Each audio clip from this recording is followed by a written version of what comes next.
Hello and welcome along to another episode of Talking Red. I'm your host Fletch, and I have been looking forward to doing this preview for a long time, and it's the one game that I always look for every year because it's the biggest game in English football and arguably the biggest game in world football.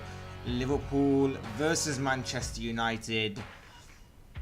It's a game that has always thrown up controversy, plenty of incidents, talking points, red cards, yellow cards, poor refereeing decisions, and above all, some amazing goals and moments.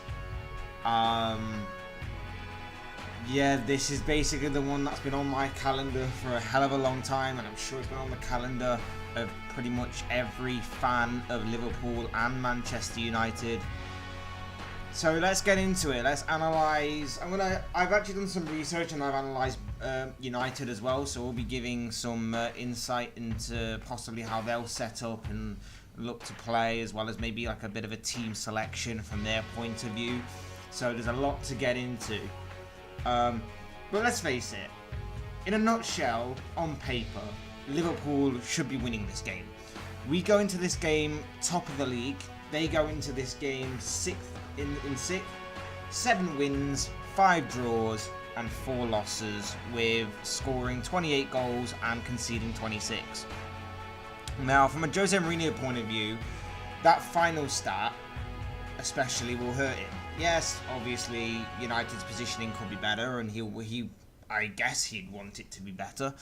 But from a manager who prides himself on having a very good defensive record, a guy who has won Premier League titles, La Liga titles, and even the Champions League by starting out with a solid defensive structure, that final start of conceding 26 goals already this season will definitely hurt him. I think last season he only conceded 21 goals.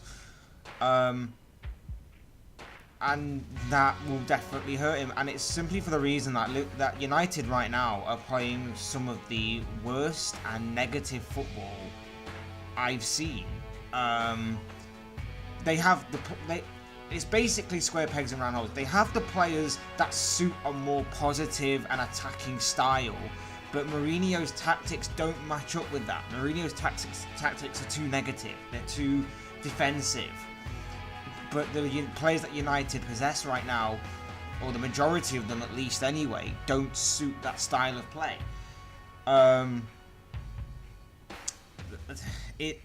From a United point of view, they are really fearing that we could absolutely wipe the floor with them on Sunday. And to be fair, a lot of people are expecting that outside of the United fan base and outside of the Liverpool fan base as well.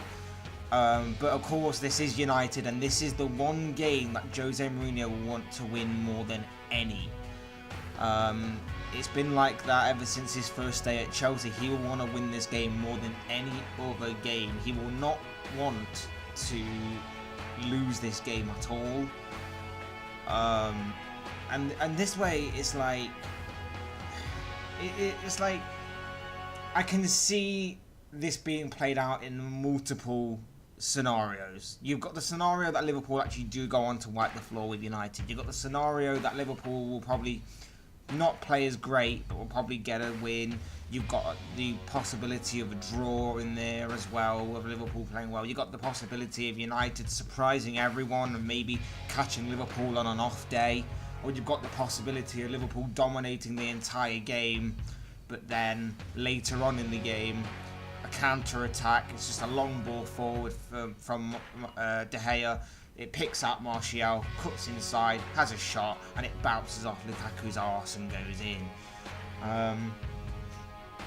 There's many ways that this can go up, but the one scenario that many people are predicting is that Liverpool will wipe the floor with United here. And that could possibly see Mourinho out. I don't think it will. I think Mourinho is in the job until United are at the Champions League, United are out the FA Cup, and top 4 is mathematically impossible. But having said that, if it is a complete demolition job by Liverpool, many United fans will be demanding that Mourinho leaves, because this is obviously their biggest game this season. With the way that their season has gone, this is their biggest game. It's a bit like how we mock Everton for having their quote-unquote Champions League final disguised as a game against us every season, the Merseyside derby. This is going to be their biggest game of the season. They are very unlikely to get past the round of 16 stage in the Champions League. They've got a potential tough draw. The FA Cup does remain a possibility for them, depending on how other of the top teams do take it. But I would expect there to be many teams that are not quite going for Champions League, not quite going for your Premier League, such as maybe your Chelseas, your Spurs, that maybe later in the season may fall out of the title race. That will probably take that trophy as a main priority. So I don't think they'll get far in that either, and their season is pretty much over before the even midway point, really. But like I said, this is the one game that he will not want to lose, and you know, it will be the one game that he also does not want to lose his job on as well. Ever since he's first arrived with Chelsea, he's made Liverpool an enemy. He's made Liverpool the one team that he wanted to beat constantly. This goes back to 2005. This goes back to his first trophy when he won the I think it was called the Carling Cup at the time. Liverpool were the beaten finalists in that. He obviously has the ghost goal, the famous Luis Garcia ghost goal in the Champions League that knocked him out the Champions League at that time when Liverpool went on to win it in 2005. That occurred. And then throughout, he's obviously had a say in a lot of big games from that point of view for Liverpool.